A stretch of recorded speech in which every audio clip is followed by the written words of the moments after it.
Good morning, everyone. Happy Wednesday. Yes, it's Wednesday. So today I'm going to talk about staying the course. Staying the course in what?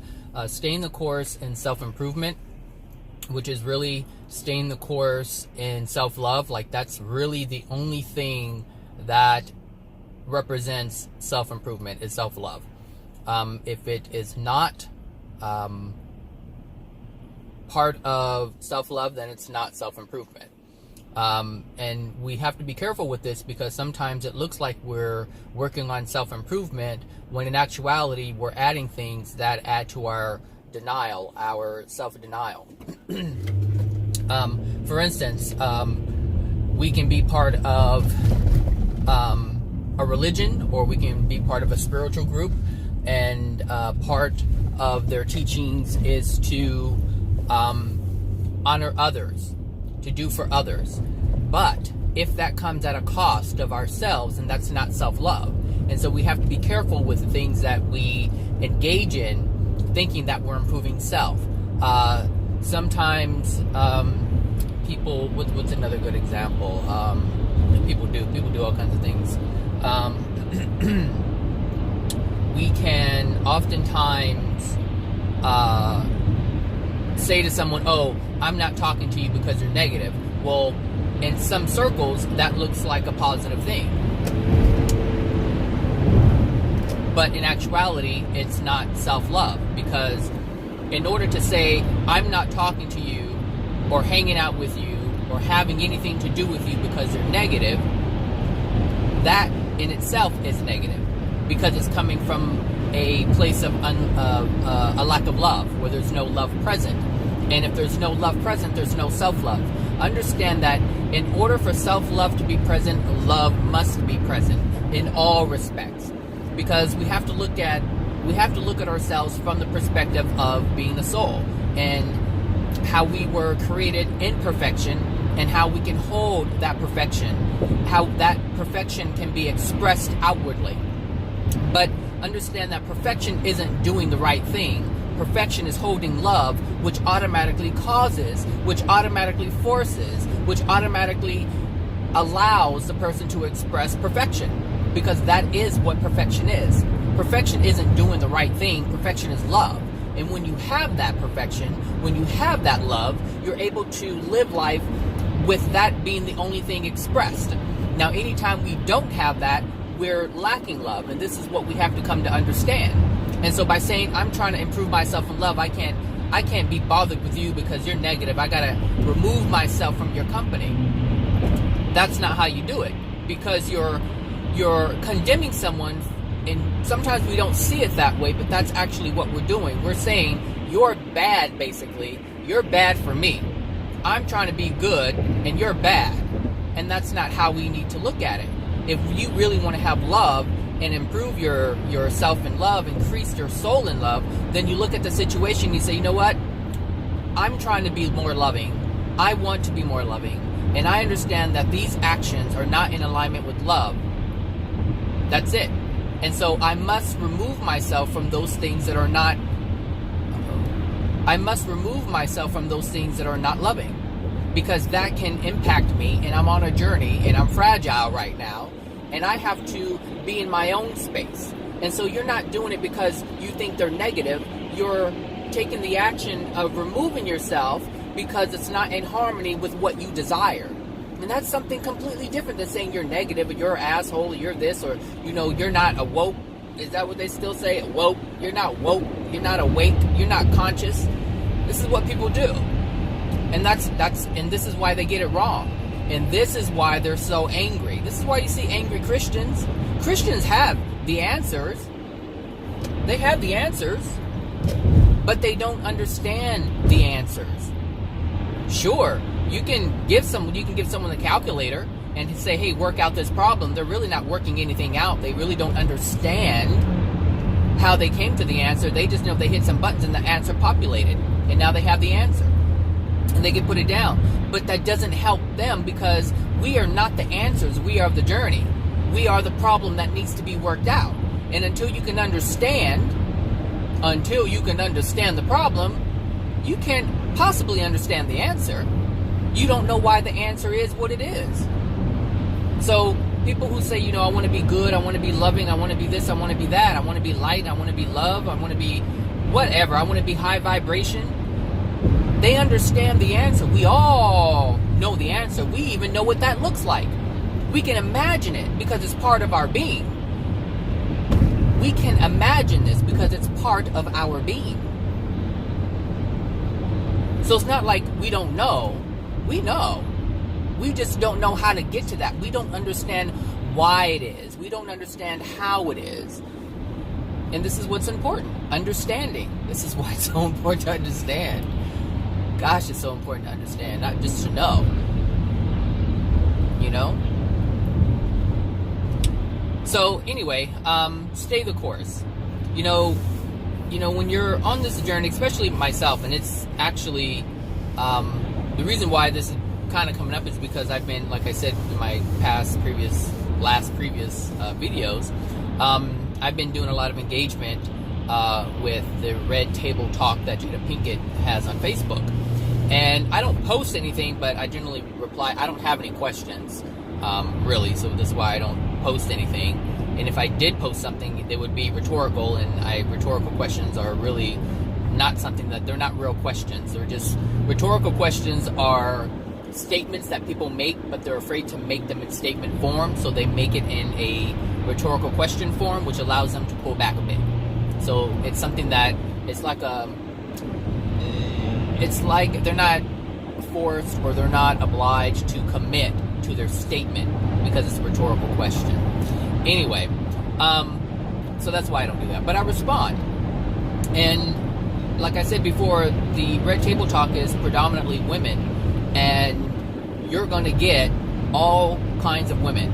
And you're going to get positive women. You're going to get negative women. You're going to get enlightened women. You're going to get not so enlightened women. You're going to get loving souls. You're going to get not so loving souls. It's just what you're going to get, and depending on what your response is, meaning depending on what my response is, will determine how all of these people in this group will respond to me. Because I get all kinds of responses. I get, hey, wow, that was amazing. I get, oh, you don't know shit, stay in your lane. I get it all. But stay the course.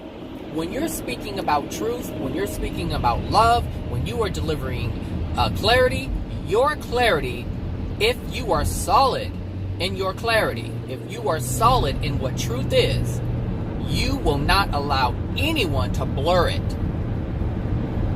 Anyone. So it's easy for someone to say, oh, this is true and this is what this is. And people do this all the time. They read something, they learn something, they're like, oh yeah, this is this and that's that. And then someone comes in and challenges it or tries to shut them down and they're like, oh, and they're not so sure anymore. No, you must stay the course. If you know that this is true, stay the course, because you're not staying the course for anyone else. You're staying the course because it's the course that you need to be on. It's the truth that you need to hold for yourself. And if you hold this truth for yourself, you automatically hold it for someone else. But anytime, and I do mean anytime, that you try to hold truth for someone else, meaning you try to help someone, fix someone, improve someone, lift someone, if you attempt to speak for that purpose only, you'll be shaken right out of your tree.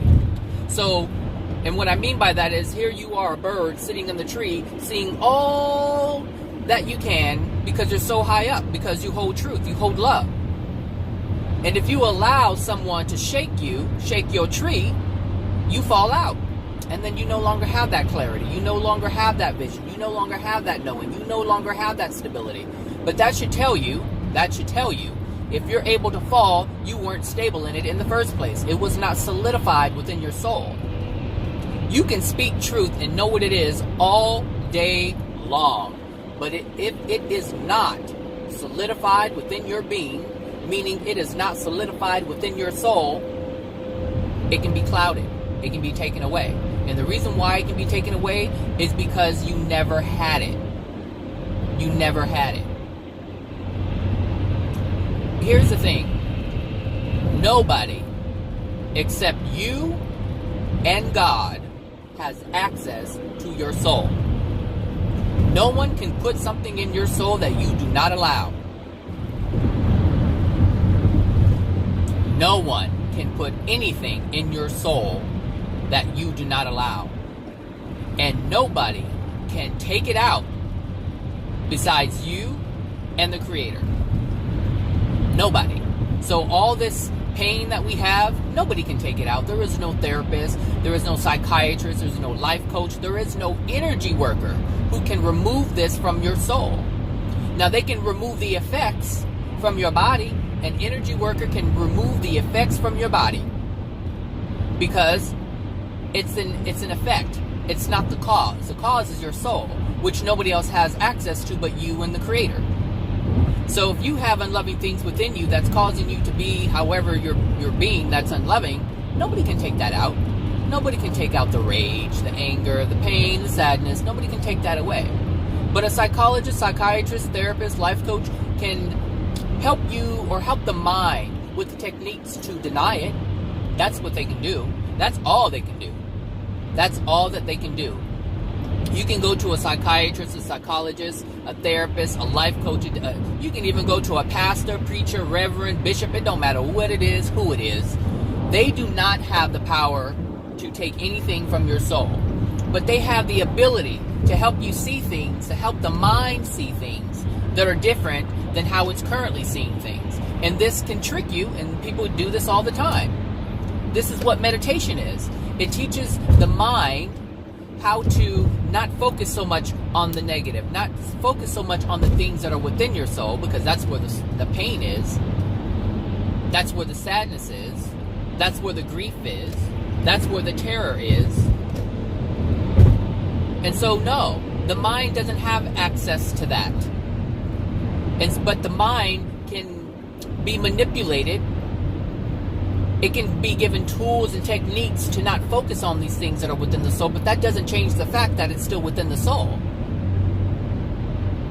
And this is important to understand, because this literally tells you only you have the power to heal yourself.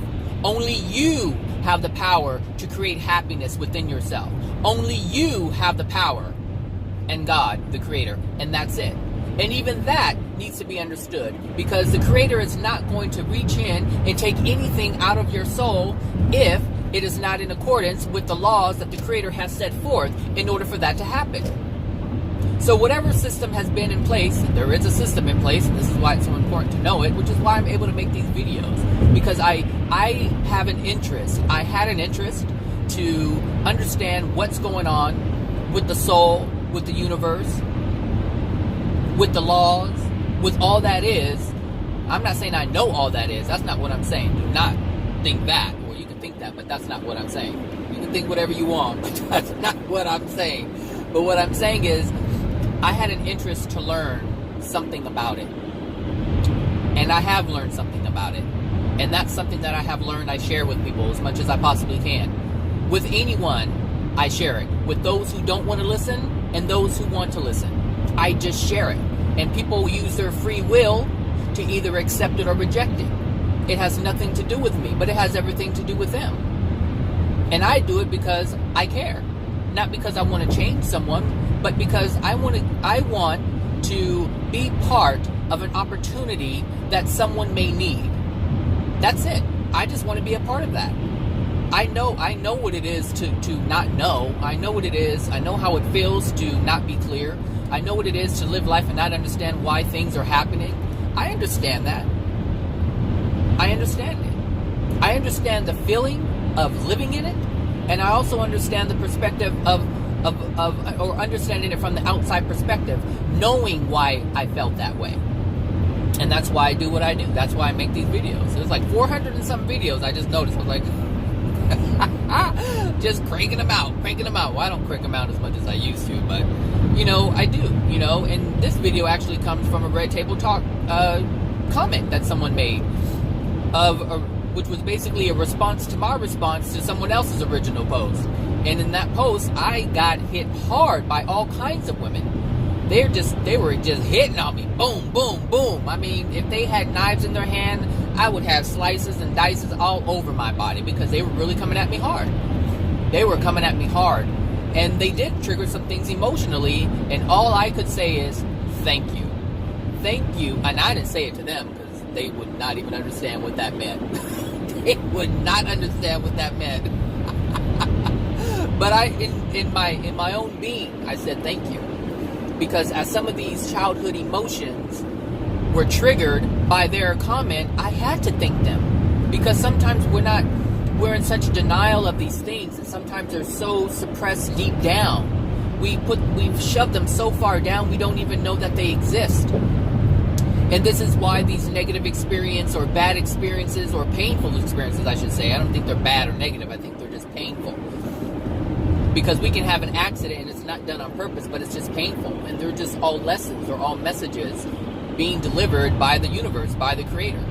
And so as I was being bombarded with all this hatred, with all this lack of love, because see, I don't get that too much from men. Because I didn't experience a lot of hurt from men. Most of my pain come from women, because there were some mean, angry, vindictive, pained women. There were pained souls who just so happened to have the gender of female. That's it. That's what I was experiencing. And that comes, and the reason why I experience it today as a 41-year-old is because I was experiencing it as a child. I was made to feel uncomfortable as a child. I mean, come on. I mean, when, we think of, men doing heinous things sexually, but who French kisses a child at 5 or 4 years old? Who does that? And these are the things that I had experienced growing up. Like, women were so inappropriately sexual towards me as a child. Who does that? And now, if a woman would, if someone said a man was French kissing a girl at 4 years old, you would say that's just fucking disgusting. You pig, you lowlife, you this and that and the other. It's automatic. It's automatic to do that to a man who does something like that. But when it comes to women, it's really not a thing.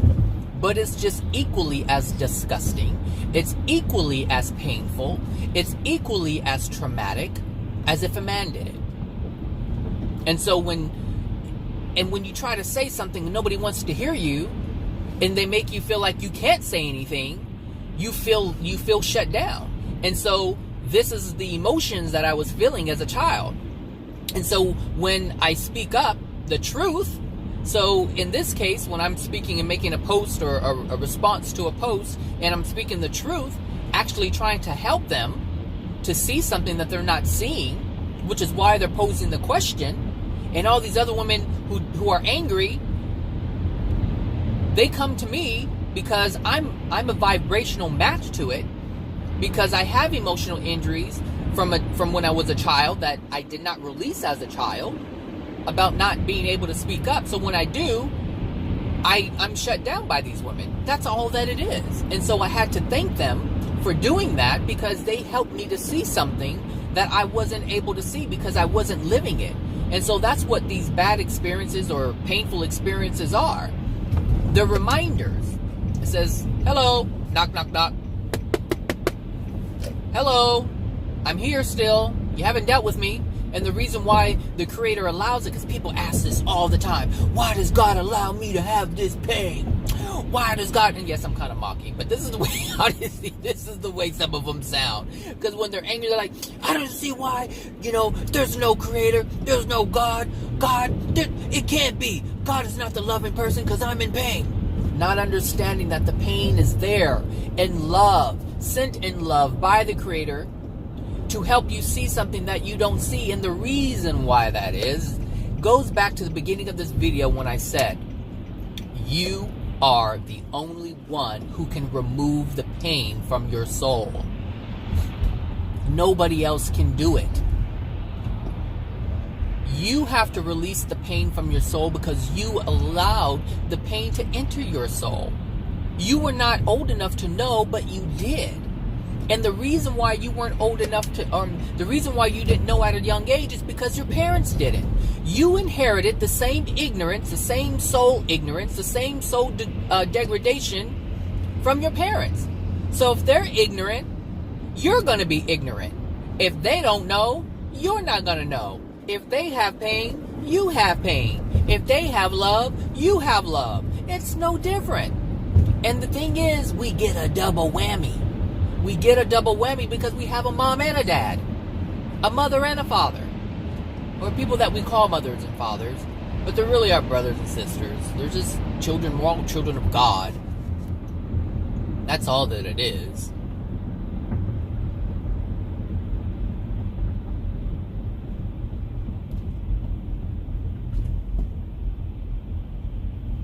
So, I'm sorry, I was looking in my rearview mirror. I need some coffee. So, you know, that's all it is. It's just, you know, when we have these painful experiences, it's just the Creator showing us that, hey, this is what you need to see because this is the work that you need to do. And it feels, oh my gosh, it feels like the world is against you. It feels like you're all alone. I know that's how it feels. It's like, I don't know why I have to experience all this pain. This is how people feel. I don't know why I have to feel this way. And those who don't want to, let me not skip. We say these things to ourselves. I don't know why. I don't know why. I don't know why. And I don't like it. And it makes you sad. And it makes you miserable. This is what happens. But if you know that you're experiencing the pain, in order for you to recognize that you have pain, because understand this, you cannot experience pain if pain is not within you. Meaning you cannot, let me rephrase that so it's a bit more clear. You cannot experience pain if there aren't unloving things within you. If you have love within you, that's all you would experience from your experiences. You would feel joy. You would feel happiness. This is what you would feel if you had love within your soul. But because there's a lack of love in your soul, the experiences that you get are in the form of pain. And that pain is to let you know that there are unloving things within you. There's painful things within you. It's really just a lack of love. That's what it is. And the Creator is putting it there and saying, hey, you are a powerful soul. I have made you to be able to handle anything. And the thing is, here's the thing with this. Once you, close my coffee before it gets cold. Once you overcome this, you don't feel fear. You don't feel small. You don't feel inadequate. You don't feel needy. You don't feel these things. And the reason why you don't feel these things is because you've overcome them. It just feels like it's a huge mountain because you're still in it. You haven't learned. Your soul hasn't grown. It hasn't understood the power that it has. It hasn't harnessed the power that it has been granted. You have been granted the potential of power. You're just not understanding that it's there. You don't know how to access it. You don't know how to develop it. And all the power is love. That's it. That is what holds the universe together, because that's what the universe is made of. And the reason why it's made of that is because the Creator created it in that. That's the energy that the Creator used when it created the universe. That's the love that the Creator used when the Creator created the planets. That's the love, or the energy I should say, that the Creator used when the Creator made your soul. Because that's the only energy that the Creator holds. That's it. There really isn't any, how should I say, negative energy. It's just the absence of love. There really isn't any darkness. Darkness isn't even a real thing. It's just the absence of light. That's it. When you walk into a room at night and it's dark, you say, oh, darkness is present, but really it's just the absence of light. That's it. When you turn on the light, when you turn on the light switch and the light goes on, light is everywhere. And then you turn off the switch because you're turning off the light. That's it. You don't turn off the darkness. That's not even a thing. Now we perceive it as something. We perceive it as something like that. But it's not even a thing. It's just an absence of light. That's it. So it's an absence of love. That's the darkness that's within our soul. It's not even darkness. It's just the absence of light. But because of the way man has created things on this planet and how we have understood certain things, we have to use this contrasting thing. It has to be one or the other. And so we use that in everything that we do. We do that all the time. And so it has to be darkness. And this is the thing, is like, okay, so you have God, and then, so there has to be opposite of that. Now there has to be a devil. And there isn't even a devil. There isn't even a Satan.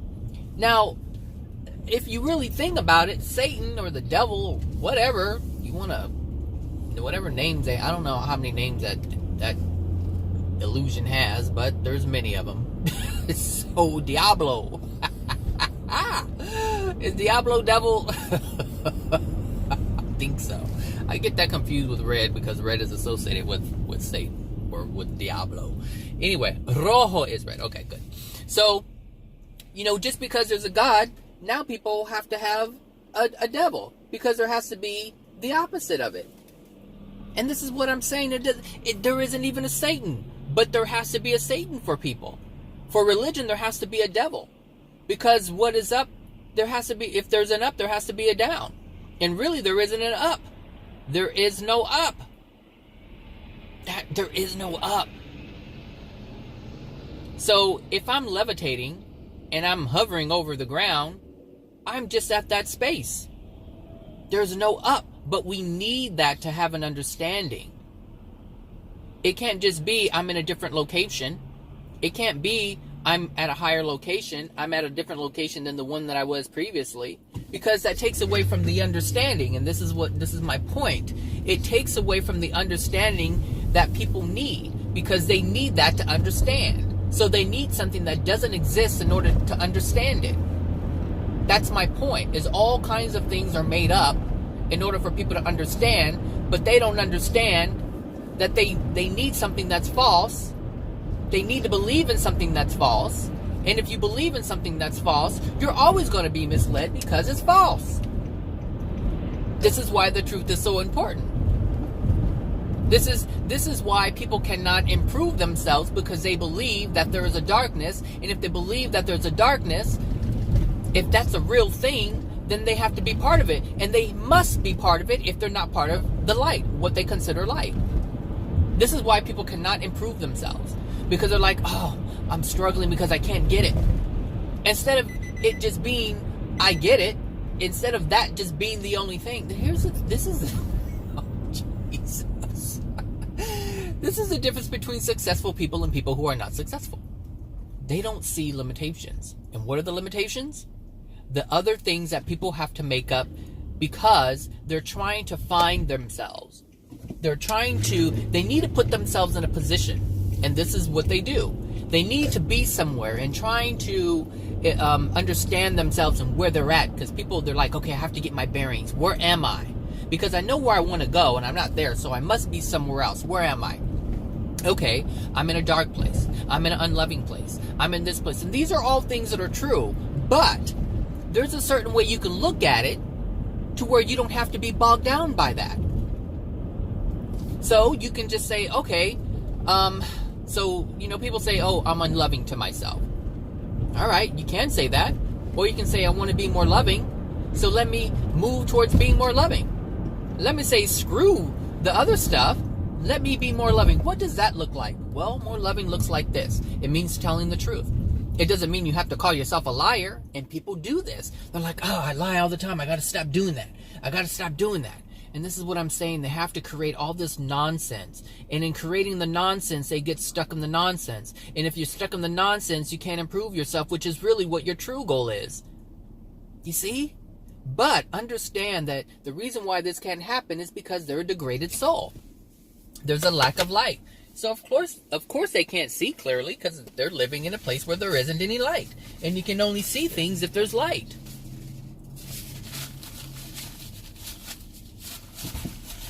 I know I'm making too much sense right now, so some people may not be able to get it, but I can tell you there are some people who can, and I'm not laughing at you if you can. I'm just laughing at the situation. Because as I'm speaking, I know I'm speaking to a variety of people. I know I'm speaking to people who get it, and I know I'm speaking to people who don't. And one thing that I think is funny for me is confusion. Like, that stuff is a joke. Like, that stuff is a joke. It's nonsense. So, I experienced it yesterday. Hold on a sec. I experienced it yesterday, not myself, but I should say I observed it yesterday. So there's this particular person who just lives in a state of confusion. They're just lost. Like they can't keep focus. They can't, they have to be told what to do. They can't really think of what needs to be done. They don't have those types of critical thinking skills. They don't have a sense of importance. They don't have a sense of responsibility or accountability. They don't have a sense of being able to call their shots for themselves. They need directions at all times, or they need direction at all times. And so this person likes to have fun because when things get serious, they get nervous, they get anxious, and anxiety overwhelms them, and then they lose. Well, that's just a result of it, is they have a lot of anxiety and emotional things going on, so they have to joke about everything, and they laugh, ha ha ha ha ha, and they have to make funnies all the time. And so this happened, like people were, in the office working, and this one individual who can't focus, who doesn't want to really want to do things that they need to do, they started talking and getting everyone off track and talking about things that are completely irrelevant to what's going on, and the other people really weren't able to focus on their work because this person was so distracted. And this person was just making jokes about everything, just making funnies about everything, and everything. It was just like a huge joyful interaction, but it really wasn't joyful. It was distracting because there's nothing joyous. Because he didn't see him. That right there happens all the time. People trying to squeeze in. Look, if you know, this is, let me stop. Stay in your lane, Bradley. But it was a good example. If I can remember it, I'll bring it up. But it was just a lot of joking around, and nothing was getting done. Things that needed to be done weren't getting done. And people who were there needed to be there even longer because they were distracted trying to entertain the nonsense and the chaos that this person was dishing out. And it just goes to that. What I'm saying is, when people are, it's just when chaos. He was just creating chaos, is what he was doing. He was talking about things that were not relevant to anything, but they were just bringing up. He was bringing up chaos, is what he was doing. He's bringing up chaotic instances. He was bringing up chaotic events, people and their chaos and what they were, because we deal with clients, all this different stuff. And it's like, for what? It's not even relevant to the people that's sitting there, and it was a whole joking, funny thing that was going on. And I was listening to him, like, oh my God, like, this is crazy. Now, hold on a second, I need to see which way I'm going. I think I'm taking the 10. I think. Let's see. I hope. Because I'm already over here. Yep, 10. Hopefully I can get over here. Yes. So anyway, I think it's funny, when that happens, because the reason why people do that is because they're in denial of things that they need to do, things that they need to face, obligations, accountability. This is why people joke all the time. I do not, I used to, people used to, I should say this, there are people who joke all the time. If you're this person, or of people like this, who just have to make a joke out of everything, they are in major denial. Major denial. There are things, emotions that they cannot accept. And that's why they joke, to deflect. That's what the joking is. They're deflecting. Not sure how this is working. Lord Jesus. It's Jesus. Jesus. That's what that is. And I think it's funny in a way, because it doesn't have to be like that. Like, if you're making a joke, that means something is right there. Right there. And you're wanting to not focus on it, so you're creating a joke. You're taking the situation. If you don't want to get over, then don't get over. If you don't want to focus on a situation, you just joke about it. You turn it into something that's a ha-ha. Ha-ha. Oh, that's funny, I made a mistake. Instead of realizing that you made a mistake and asking yourself why you made a mistake. If you're faced with a situation where you don't get something, like ha ha ha, instead of acknowledging that you did get it, because see, the thing is, someone who can't acknowledge a mistake, someone who can't acknowledge that they made a decision that wasn't the right one, or the one that was that would have yielded the answer or the response or the outcome, instead of acknowledging that, they just laugh it off to make a joke. I overlooked it. But why did you overlook it?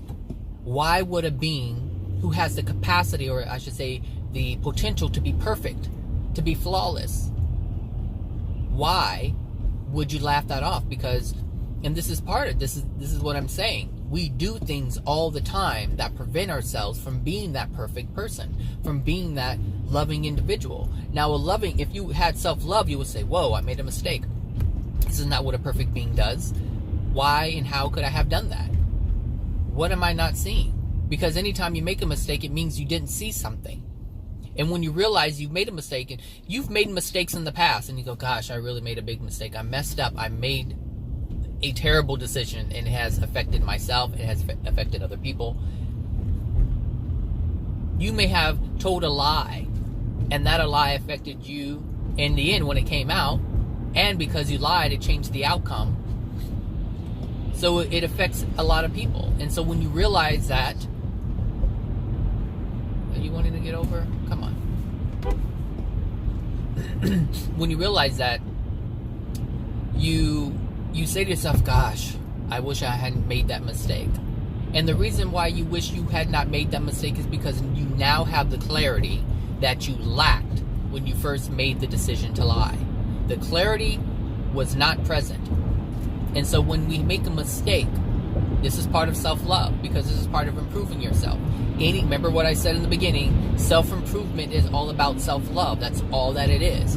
And self-love is really about having love within yourself, allowing you to see the truth, allowing you to hold the truth, allowing yourself to speak the truth. And this is why I said stay the course. And the example that I was using was, when I responded to the question in this Red Table Talk. I could have been like, yeah, they're right. I don't know anything. I'm a man. I should stay in my lane. Because that's what they were saying. Stay in your lane. You don't know anything. Are you trying to mansplain? They say, are you trying to mansplain? Well, I could have taken that and be like, you know what? They're right. I don't understand what they're going through because I'm not a woman. I could have said that. But I knew that was not the truth. Because I know in my soul that's not the truth. Because I wasn't looking at their question from the perspective of a man or a female. I was not making a separation. I was not using divide at all. I was just understanding what was going on from a soul perspective. Regardless if you have a vagina or a dick, it doesn't matter, a penis. That's irrelevant. The soul has no gender. When you lose your physical body and when you lose your spirit body, you are only a soul. And the soul doesn't have tits. It doesn't have a vagina. It doesn't have penis. It doesn't have fallopian tubes. It doesn't have testes. It doesn't have any of these things. The soul is not a gender. The outward expression that we see as gender is the energy that is within the soul. The soul is just energy, masculine and feminine energy, but it is not a gender. And so I wasn't looking at it from a gender. I was looking at it from this place from the perspective of a soul. And that's how I delivered it. Now I had to use women, the word women, because that's how they presented it. So, it's like, what is he gonna watch? He said he's gonna watch my windows, but where his little thing, his little squeegee at? Is it over here? Because if it's way over here, it's in the wrong spot. He needs to be, if he's trying to open or clean my windshield, he needs to have a squeegee in his hand. What is he gonna wipe it with? With his hand? Stop it, Zachary. Oh, I can't make sense out of that. Because you can't make sense out of nonsense. Because it's nonsense. It's nonsensical. Oh my gosh. So anyway, that's the perspective I was looking at it from, and so I had to stay the course. I had to stay the course. And what was that course? To express love, to express clarity. That's it. To express truth. That's what I needed to do. That's what I did, and I held on to it. And because I held on to it, because see, here's the thing. What does it look like when you're not sure, when you're not certain, if you don't have truth and love within you and it's not solidified within your soul, what happens? It means you backtrack. It means you start deleting posts. It means you remove yourself from it because you're not sure and you don't want to be wrong. And the thing is, if you don't want to be wrong and you feel that you're providing truth, then you don't hold truth because you're willing to retract what you said because you're not sure, you're not certain. And this is my point.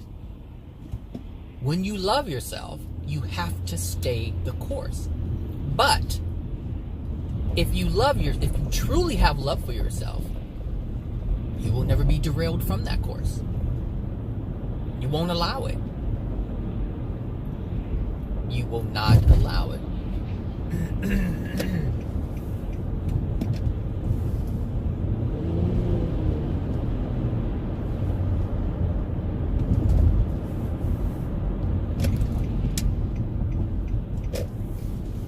You won't allow it.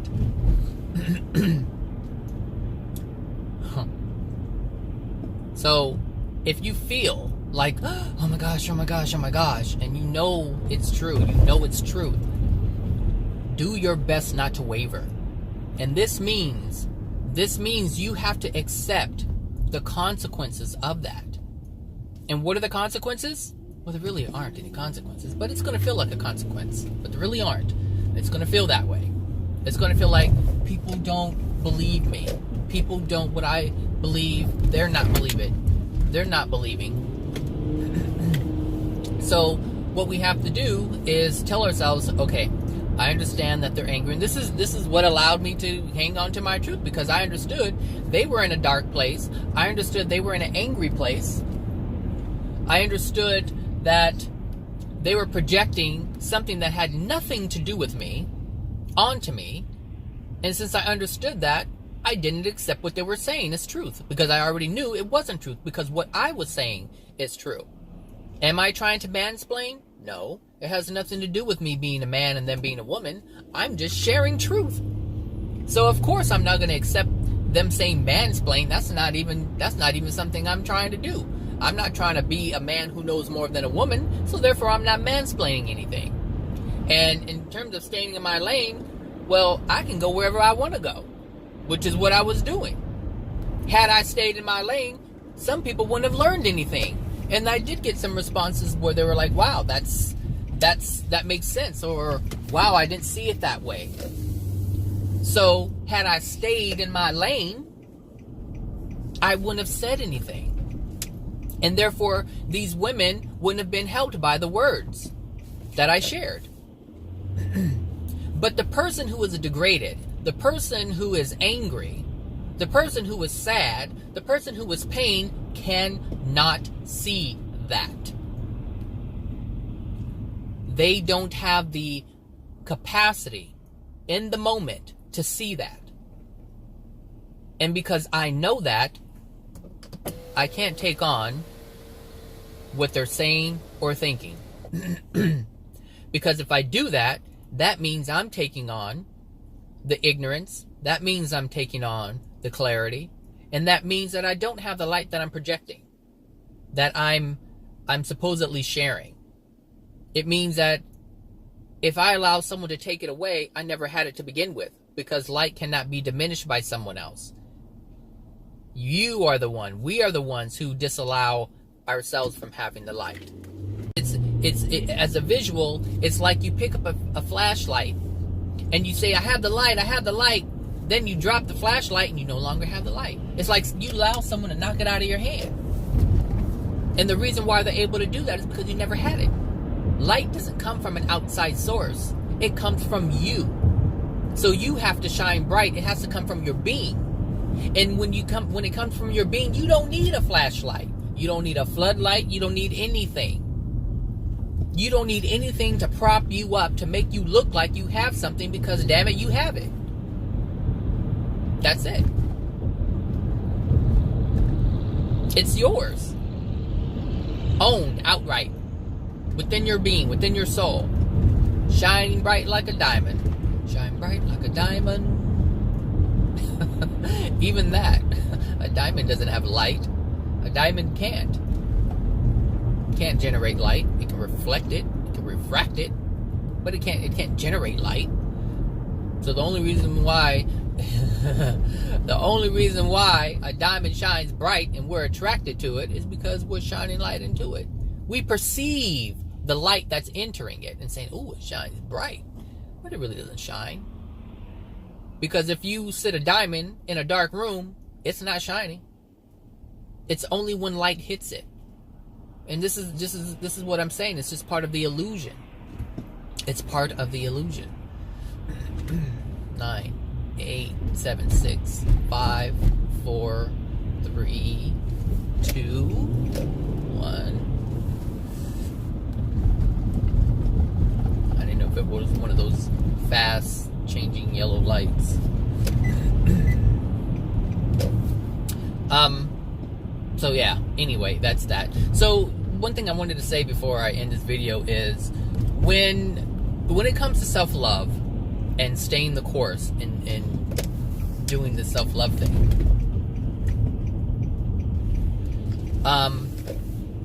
self-love means you won't do anything to others to get them to do something for you.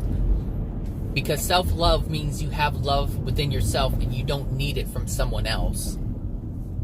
That's what self-love is. Because we have to understand that each individual, each soul has their own free will. And they have to freely make a decision for themselves. That's the power that they have. But when we try to force someone to make a decision that we want them to make, we are no longer allowing them to have their free will. We're no longer allowing them to decide how they want to express their free will. We're taking that decision away from them, and they have the free will to make a decision that they want to make. And so you're not loving yourself. And the thing is, anytime we do anything unloving to someone else, we harm self. Because anytime we violate someone else's free will, we're being unloving. And that means we're incurring karma upon ourselves. And that means we have to experience pain. And so you have to ask yourself, is that loving to yourself to have pain come your way, to call it to yourself? Is that loving? We have to ask ourselves this. Hold on a sec, I'll be right back. Okay,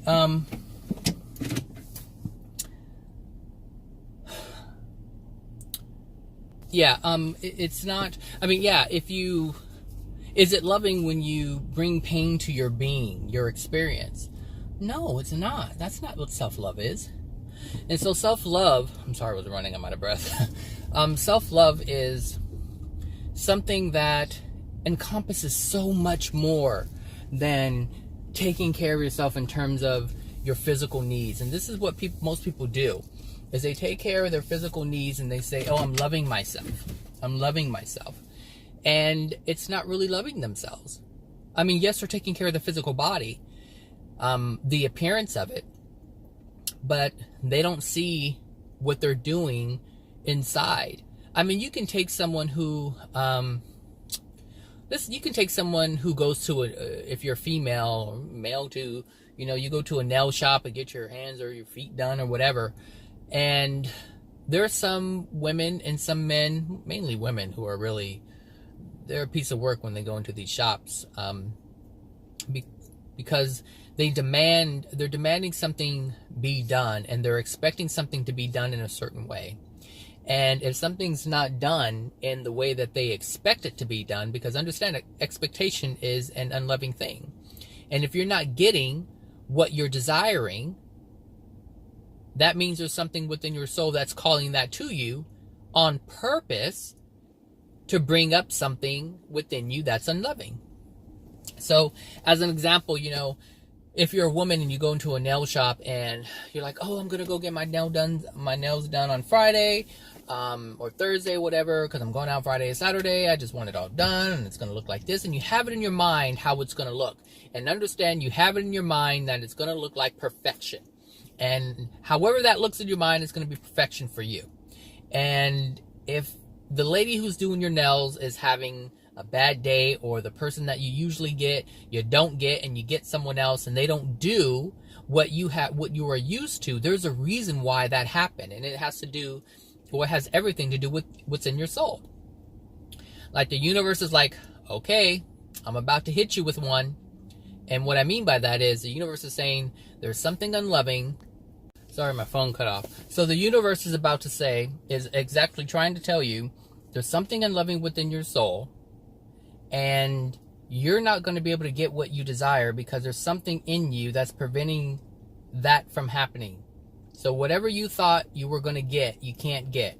And there's a reason why for that, and it's in your soul. And if you don't release that emotion, that feeling, that emotion that's within you, you're going to cover it up with anger. And that's your second cue. You got the first one when you didn't get what you got. Well, you didn't get what you wanted to get. The second message, I told you before, that this universe sends messages and lessons all the time. The second one is your rage. You get angry because you didn't get what you want. That's the second message for you to see. If you can acknowledge the emotional injuries in the first thing of you not getting it, the universe allows you to see something else, which is your anger. And then if you want to deny that because of your own creation, you'll blame it on the person who did your nails. It's you. You don't know what you're doing. And that's the third one.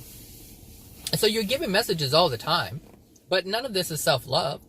Your anger is not self-love, because anger is doing all kinds of havoc to your body, and that's not loving to yourself. And this is what I'm saying, like, we don't see it like that. We think, oh, self-love is just this physical thing. Some people know, some people have different, I should just say there's different awarenesses of what self-love is. Because self-love is only really one thing. It's just love. That's it. So is it loving to lie? No. So then don't lie. Is it loving to be misleading? No. Then don't mislead.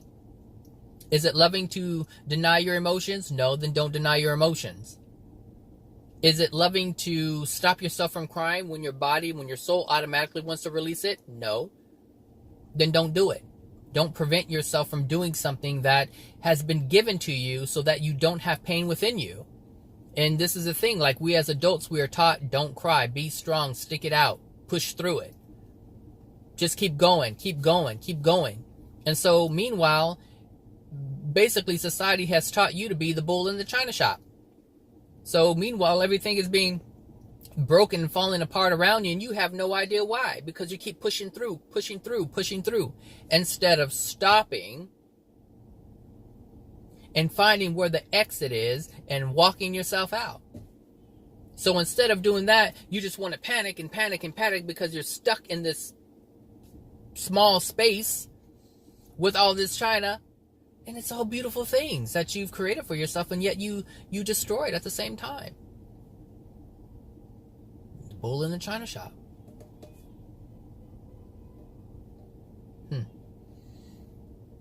So if you want to stop destroying the things around you and you want to stop injuring yourself, start loving yourself.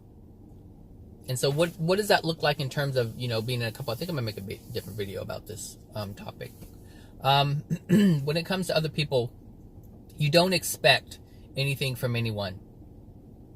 And the reason why you don't expect anything from anyone is because everyone has their free will to choose what they want to do. If someone wants to buy you something, allow them to do it because they thought of it, because they want to. Not because you want them to. Even if it's something as small as, hey, can you bring me something from the kitchen? If someone's like, get it yourself. Understand that they're in a place, they're in a mood, for whatever reason, but you have to honor them, you have to respect them. They have the free will right and choice to be in a mood if they want to. So let them be in the mood. Get up and get it yourself. Obviously, they're not in a place where they want to get it for you, so love yourself enough so that you can have whatever it is that you desire. Because if you don't, and you hold on to the unloving expectation of them bringing it to you, you're just going to get angry. But if you lived in love, you would say, whoops, something's going on with him. Let me get up and get it myself so I can continue to do what I wanted to do. So if you needed some scissors from the kitchen and someone didn't want to get it for you, get up and get it so you can continue to do what you wanted to do with the scissors. If you're hungry, if you are hungry, if your body is in need of nourishment, and you ask someone to bring you something, and they say, I can't because I'm doing this, that, and the other for themselves, you can't get angry. Well, you can, but my point is, don't get angry at them because they can't meet your need. Meet your own need. Provide self-love for yourself. It's your body. Your body is the one that feels hungry. So it's your responsibility to put some food into it. It's not anybody else's responsibility. But this is what I'm saying. This is how we live. We live with conditional love. And so what people do is they're like, oh, you don't want to get it from me? Fine, I remember that. And so you're using it. You're using future things. You're using their fear of needing something in the future to control them. To make them feel bad and guilty so that they do what you want them to do. And that's unloving. And people operate like this on the norm. Like, that's just, it's just, they don't even have to think about it. Because this is what they do. They're like, okay, all right, I remember it. And there's anger. There's resistance there. And it doesn't have to be that way. It doesn't have to be that way. I don't even ask people to do anything for me anymore. I'm like, I'll do it myself. Because, and most people I would ask, if I should say, the people who I would ask or who I could ask, I already know they don't want to do it. And they'll do it in resistance. They will do it in resistance. They're like, yeah, I'll get it. And you can hear it. You already know. And the thing is, it's because they like receiving things, but they don't like doing for others. And so I don't ask people to do things. Most people who are around me, and for what? I'm an able body. I can get up and get it myself. It'd be different if I was crippled, if I were like in a wheelchair and disabled and I couldn't do it for myself and I had no choice but to ask someone. Then I would still have to ask myself, what did I do to get myself in this position where I can't even take care of myself? This was actually a topic that someone had brought up in one of these Red Table Talks, and they were using they said, oh, I work in a social work setting and I work with seniors. And I'm like, when it comes to seniors, you have to be careful with that, because there are 72-year-olds out there who are working, who are walking, who are driving, who are gardening, who are cleaning their own dishes and wiping their own ass. And then there are those who can't even do that. They can't even wipe their ass. And what does that say? What does that mean? It means that their soul is so degraded that they can't even take care of themselves. That's how much lack of love dwells within their soul. That's the truth. So when people say, oh, I help people, because it's the right thing to do, but understand, you have to help them, or I should say, they require the assistance of another because they don't have it with enough love within themselves to help themselves. And we have to be mindful of this. And we have to be mindful when we're attempting to help people. This is why I said this is self-love, is about knowing when and when not to assist someone. Do you assist someone when they need assistance to help them see where they are falling short, or do you help them just to help them get by in the moment? Because if you're just helping them to get by in the moment, you're not helping them. You're enabling them to be a degraded soul. So the person who always needs $20, $20, $20, $20, understand the person who needs to borrow $20 all the time is not learning their lesson. It's one thing to do something to help someone, but you better learn. You better pay attention to the pattern, because if someone is creating a pattern and every month you have to lend them $20, $100, you have to ask yourself, why is this person not able to generate for themselves? And if they are generating for themselves, what are they using their money on? Because we all get a certain amount, we all generate a certain amount of money. And that allows us to do certain things. And sometimes we don't take care of the things that we need to because we want to do the things that we want to do. And in doing this, when the needs come up, when the light bill comes up, or when there's no food in the house, you want to borrow $20. You want to borrow $100. When you try to live outside of your means, meaning you try to live outside of your soul's capacity. Your soul gave you something to work with, but you chose to work with that in a different way. And so you weren't honoring your soul. You weren't looking at your situation. And if you're feeling the feeling of lack from not being able to take care of your needs and your wants, if you're feeling the lack and you can't do both, then you have to look at the emotions as to why that can't happen and why that isn't happening. But if you choose not to do that, you'll just focus on your wants, and then you'll be screwed by the needs. And that's just the way it is. And the thing is, yes, they need to be screwed by their needs. They don't need your help because they're not willing to help themselves. Never, ever, ever, ever, ever, ever, ever, ever help someone who is not willing to help themselves, because that's called enabling. Enabling what? Enabling them to stay in the degraded state that they're in, that's causing them to not be able to generate and causing them to experience the lack. So you are literally being a part of that. So that means you're being unloving to the other person. And that's not self-love. And if you're unloving to another person, you're automatically paying the price for that in your soul. And it's something we don't see, but you see it in your experiences. You'll see it in the painful experiences that you have. Oh, everything's going fine, then you lose a job. Everything's going fine, then you lose this. Everything's going fine, and now you have to spend $2,000 on something that you really don't desire to spend it on. But now you have to because it's a need. This is what the universe does. It takes from you in all different kinds of ways. It's not just money. Sometimes it's people. Sometimes it's experiences. The universe isn't picking and choosing. I should say the universe is picking and choosing what needs to happen in the moment for you to get the best message possible. But if you're just unwilling to see and you just want to remain blind, well, the universe is still going to send you the messages, because at some point something's going to hurt bad enough for you to look down. Some people bump their hand and they never even look at their hand. Do you know that? People bump their hand on a wall or on something and they'll go, ow, that hurt. And they'll grab it, but they won't even look to acknowledge it. They'll ignore it and they'll keep going. China in a bull shop. A bull in a China shop. Bull in a China shop. Breaking everything. Just moving forward, pushing forward. And that's what happens. That's exactly what happens in our lives. Now, this is why it's so important to have self-love. To know what that is, to know what that looks like. So when it comes to self-love, don't expect anyone to do something that you're able to do. And don't hate them for it if they don't do it. Because if you do that, you're unloving to yourself. Automatically, if you're unloving to self, you're going to be unloving to others automatically. You're going to expect people to treat you a certain way. You're going to expect people to do things for you. You're going to have expectations. All expectations are unloving, because an expectation says, I expect you to do this regardless of how you feel about it.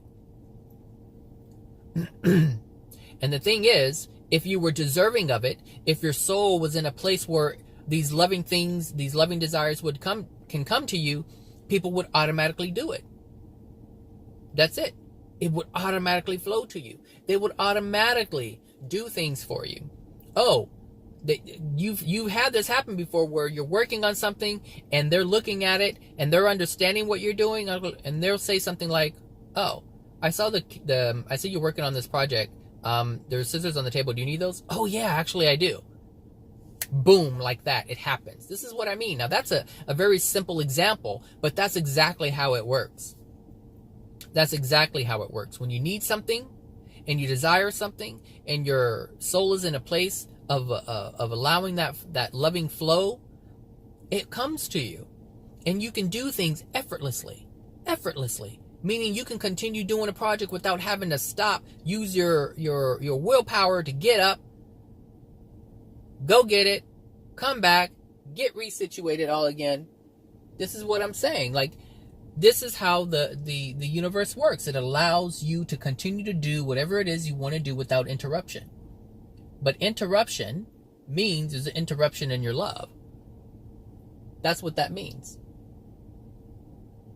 If there's any interruption in something that you want to do, it's because there's an interruption in love within your soul.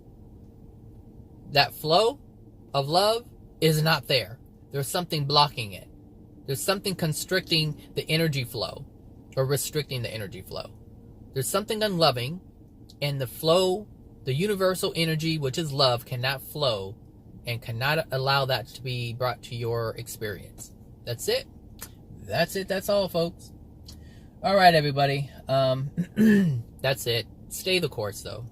In the beginning, it's hard because it feels like you're not loving to other people. But understand this: if you feel like you're sacrificing anything, you are not engaged in self-love.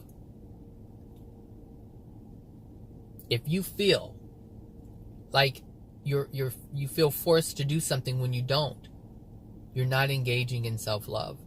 Self-love is honoring how you feel at all times. If you do not want to do something, honor it. If you do not want to do something, honor it. If you feel pressure to do something and you don't want to, honor yourself, not the other person. That is self-love. And this is why it's so difficult for people to have self-love, because people want the approval. People want the false sense of love from other people. They don't care if it's real or not. They just want the feeling of acknowledgement. They don't want to be the mean person. They want to be the nice person. And so that person, excuse me, that person is going to do whatever it is that the other person wants them to do in order to get a false sense of love. Women do this all the time. If they're mad at a guy, they'll withhold sex. Meaning they'll hurt themselves, because a woman enjoys sex just as much as a man does. So they're willing to deprive themselves of sexual feelings because they want to hurt the man. And so they punish him for whatever reason, because they didn't do something that the woman wanted them to do. They'll prevent that from happening.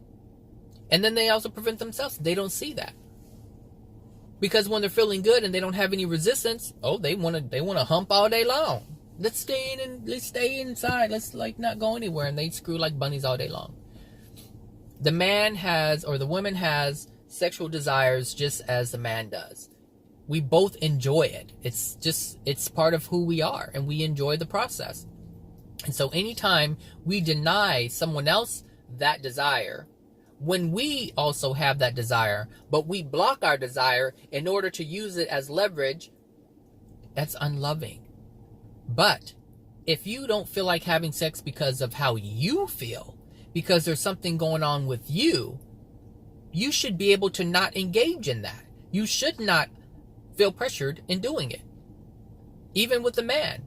If a man does not feel like having sex because he's going on, understand there's a difference between not wanting to have sex to punish someone and not wanting to have sex because of something that's going on with you emotionally.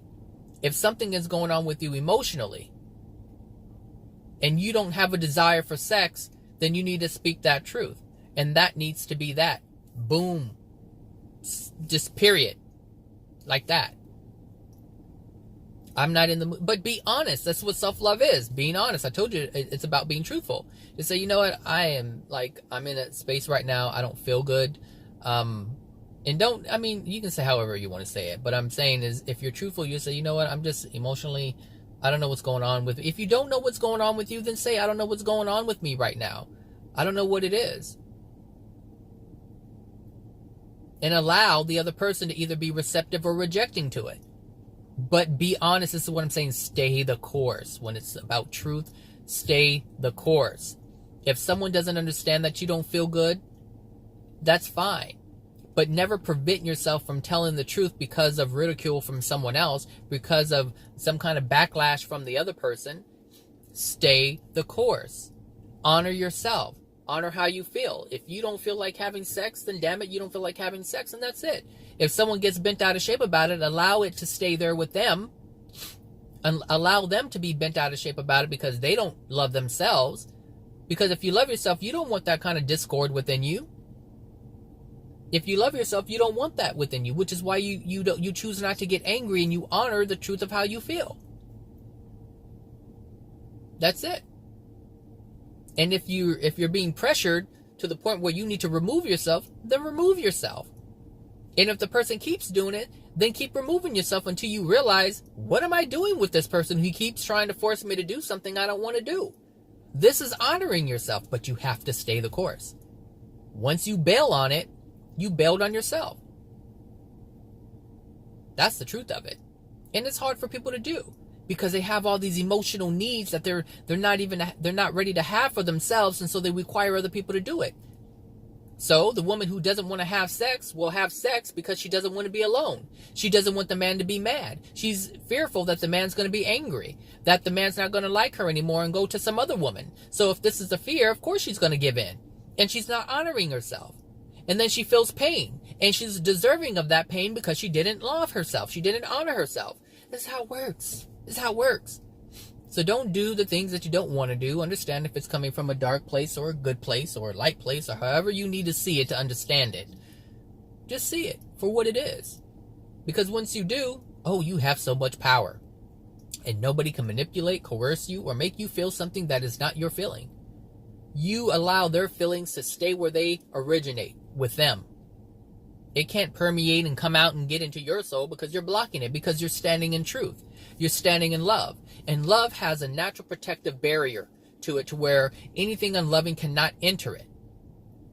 But these emotional injuries are holes within this barrier of love. So if you can picture your soul having this energy of love, and then all these emotional injuries are holes all in it, and so it looks like a colander, and people's energy comes out, a vibrational match, their energy, their negative energy or sad energy or painful energy comes out towards you, enters in one of those holes, comes into your soul and triggers the unloving emotion that's already within you, and now it's stirring it up and you're agitated because it's being stirred up. This is how it works. So you have to seal it. You have to make that colander into a bowl so it's a protective layer and something just can't get through. So it looks like, the colander can hold something, but it depends on what it is. Certain things can get through, and you don't want it to get through. You're not going to cover. If there's gnats all around, you're not going to cover something with a colander, because something can get through. You want a protective shield. You want something that the gnats can't get through, and it's the same thing with your soul. You want a protective layer to where these emotions can't come through. But in order to even have that concept, you have to understand that this is how I make these videos, so that you are aware and you can understand exactly what's going on. Because if you don't, you're going to continue living in the pain. Just like that. All right, everybody. So have a great Wednesday, and I will talk to you guys later. All right. Bye now.